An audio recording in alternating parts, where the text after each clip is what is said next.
Question podcast.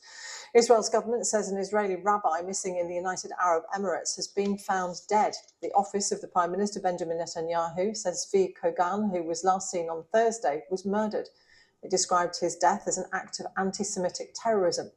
Rabbi Kogan represented the ultra-Orthodox Jewish group Chabad in the UAE.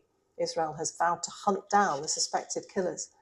Our security correspondent Frank Gardner explained the background to this, including why the rabbi was in the UAE.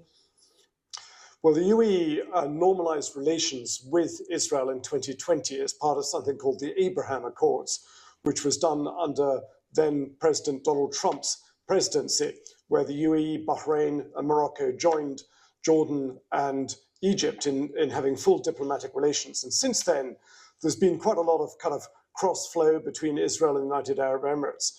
And as a part of that, this ultra-Orthodox foundation, the Chabad organization, which is essentially kind of missionaries, Jewish missionaries, they've been active in the UAE in setting up kosher shops and so on. And this particular man, Zvi Kogan, he managed a kosher supermarket in the Emirates, and he was very active in trying to smooth the way for Israeli visitors to the Emirates and showing them where to get kosher food and things like that. But the Israelis think that he was under some kind of surveillance by Iran and its agents, and he disappeared on Thursday. The alarm was sounded.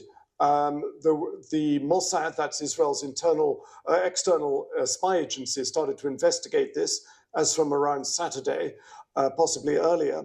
And then today we got the news that his body has been found by the Emirati authorities. So it's being investigated between Israel and the UAE.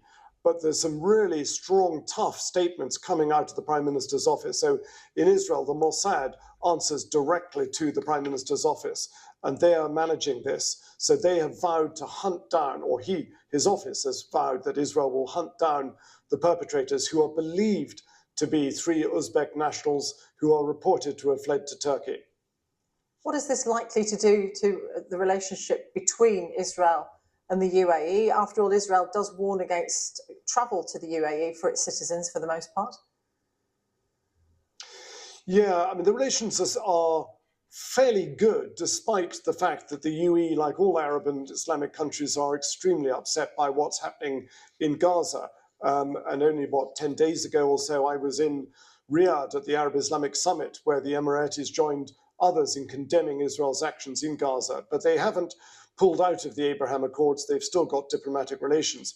The UAE is a country that I've lived in for a few years, and I can tell you that pretty much every street in Abu Dhabi and Dubai and other cities is covered in some way by some kind of cameras or surveillance. So it won't be that hard to find out who it is who either lured or abducted this man away on Thursday. And the Emirati authorities have got their own what's called the Mukhabarat, their internal investigation division, that will work, I think, probably quite closely with Mossad. It's embarrassing, this, for the UAE, but there is a precedent here where sometimes there have been plots detected in countries and Israel has acted.